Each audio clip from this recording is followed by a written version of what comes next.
Ryan Melcher found out his grandmother died the same way a stranger in Ohio did. Scrolling through Facebook at home, reading a notification like everyone else. 14 years had passed since he'd last seen her, and now she was gone.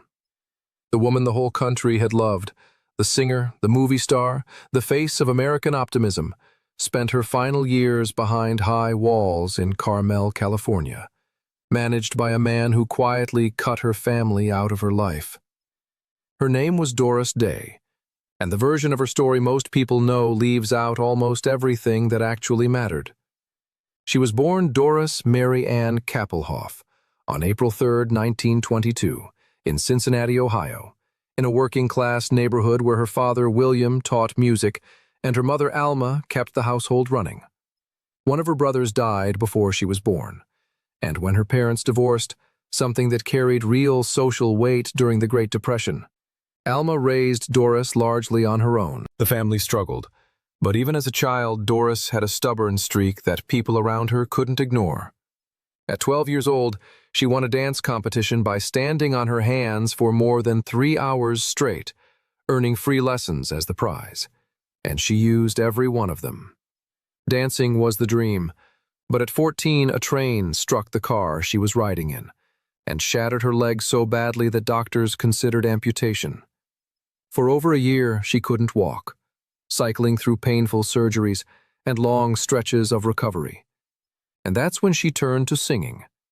She'd lie in bed listening to Ella Fitzgerald on the radio, learning phrasing and tone the way other girls memorized homework. Her mother noticed, found a teacher named Grace Rain, and Grace told everyone who would listen that Doris was the most gifted student she had ever worked with. By 15, Doris was singing professionally for $5 a night at a small Chinese restaurant in Cincinnati. And she wasn't complaining about the rate. A nightclub performance caught the ear of band leader Barney Rapp, who had been searching for a female vocalist for some time. But Doris was underage, and venues serving alcohol had rules. She lied, said she was 18, and hoped nobody looked too closely. Rapp thought her last name, Kappelhoff, was impossible to market, and after hearing her perform day after day, he proposed she go by Doris Day. She hated it initially, thought it sounded too flashy and too cute. But the name stayed, and she would eventually make it one of the most recognized names in American music and cinema. The audition with Les Brown's band in March 1940 nearly fell apart before it started. Backstage, she was shaking so badly she got sick, and Les Brown had to pull her aside and remind her that he'd already heard her on the radio and already believed in her.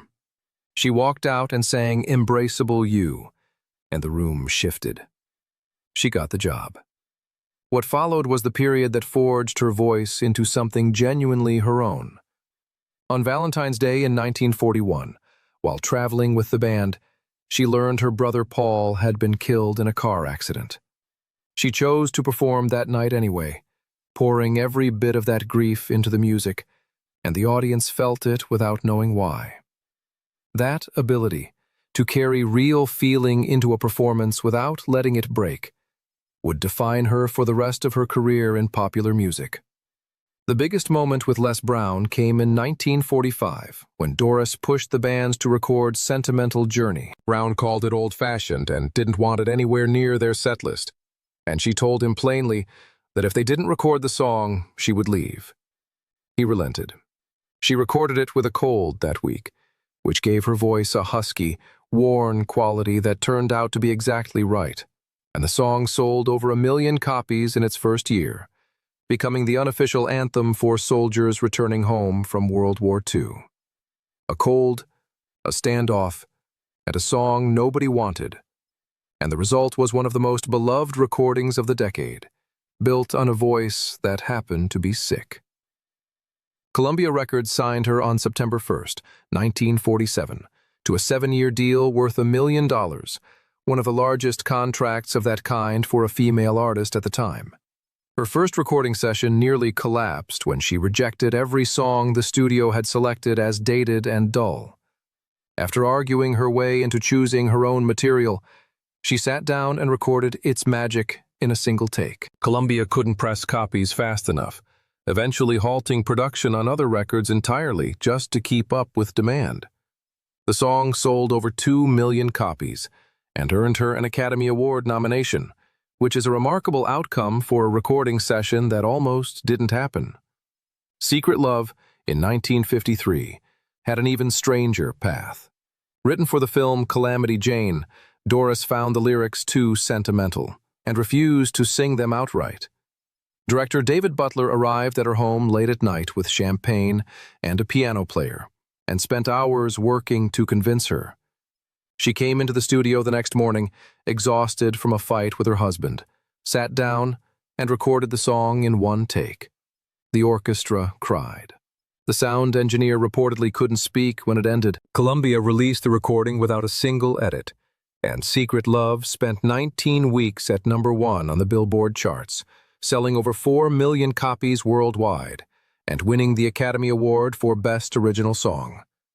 Years later, the song found an entirely different audience when members of the LGBTQ community during the 1960s and 1970s connected its lyrics to their own hidden lives. And when Doris heard this, she was genuinely moved, later expressing her support openly in an era when most stars from her generation said nothing. Her entry into Hollywood came through a party, 2 songwriters named Jewel Stein and Sammy Cahn, and a canceled casting. Betty Hutton dropped out of Romance on the High Seas in 1948. Doris was 25 and had never acted before, and director Michael Curtiz cast her anyway, calling her the most everything girl he had ever directed.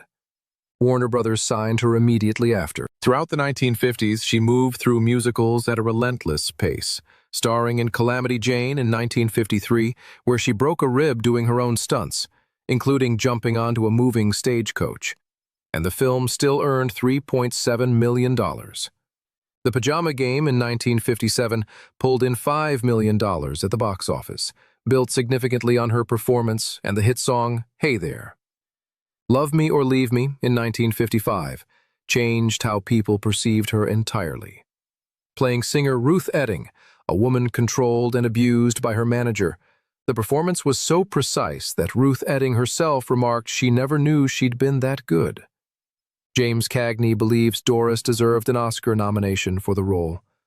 The film earned over $4 million and revealed a side of Doris Day that audiences hadn't been given access to before.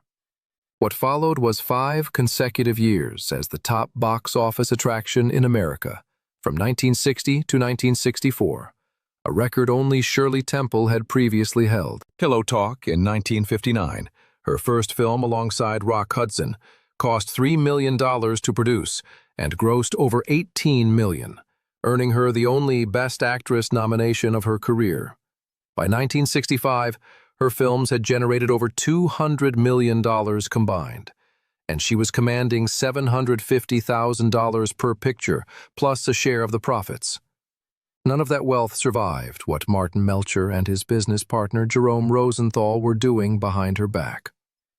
Doris had married Melcher in 1951 and trusted him without hesitation for 17 years as he and Rosenthal drained her fortune through failed investments and straightforward theft. When Melcher died suddenly in 1968, she discovered that everything she'd accumulated, an amount worth roughly $150 million in today's money, was gone, and she was $500,000 in debt on top of that. Melcher had also secretly signed her to a CBS television series, negotiated the contract, spent the advance already paid, and left her with no exit. Doris sued Rosenthal and won a $22 million settlement in 1974. But after legal fees and insurance arrangements, the amount she actually recovered was a fraction of what the headline number implied. Her personal life had been brutal from the very beginning. At 17, she married Al Jordan, a 23-year-old trombonist her mother had warned her against, and the violence started on their wedding day. When Jordan saw her give a grateful kiss on the cheek to a fellow musician, he dragged her through the streets of New York and beat her in their hotel room. He was controlling and jealous, called her names publicly, and when she became pregnant, he tried to force an illegal abortion, beating her badly enough when she refused that she nearly lost the baby. At 8 months pregnant, he drove her to a secluded location with a gun in the car, apparently intending to kill her, their unborn child, and then himself. She talked him down. After that, she could never sit in the front seat of a car without feeling afraid. Her son Terry was born in February 1942.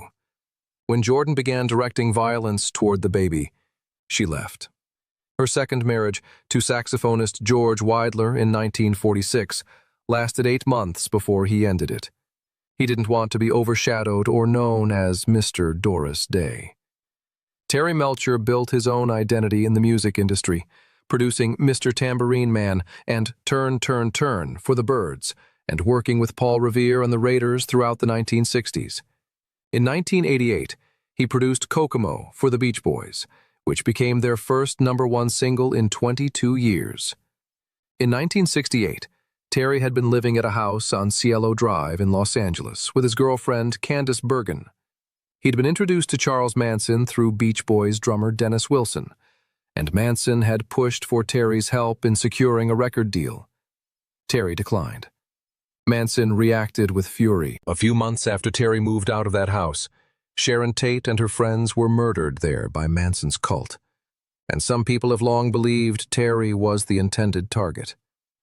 After Terry died from melanoma in 2004 at 62, Doris reached out to Ryan and invited him to dinner. Before that dinner could happen, business manager Bob Bashara called Ryan to a meeting at the Cypress Inn, the hotel Doris co-owned in Carmel, and asked him why he wanted to see her. Ryan answered that she was his grandmother. Bashara told him he wouldn't be allowed to visit. From that day until her death on May 13, 2019, Ryan Melcher never saw Doris Day again. He found out she had died through a Facebook post, reading it the same way any of her millions of fans did. He later said he regretted not pushing harder to reach her, though Bashara's guards and fencing around her property were described as barriers that felt impossible to cross. Doris spent her final decades on an 11-acre ranch in Carmel, caring for as many as 30 dogs at a time, each with its own dedicated space. She served meals on paper plates, kept a washing machine in her bedroom, and had a separate kitchen built specifically for her animals. She turned down the Kennedy Center honors because she refused to travel or appear at public events. Her last time in front of a live audience came at the Golden Globe Awards in 1989, and her final television interview aired in 1994. In 2011, at 89 years old, she released the album My Heart, featuring recordings made in the 1980s, including one track that preserved her late son Terry's voice singing alongside hers. The album reached #9 on the UK Albums Chart, making Doris Day the oldest artist to place new material in the top 10. Her final public message came on her 97th birthday, in April 2019, when she thanked her fans and asked them to keep supporting her foundation. She died the following month, and the grandson she hadn't seen in 14 years learned about it from a notification on his phone.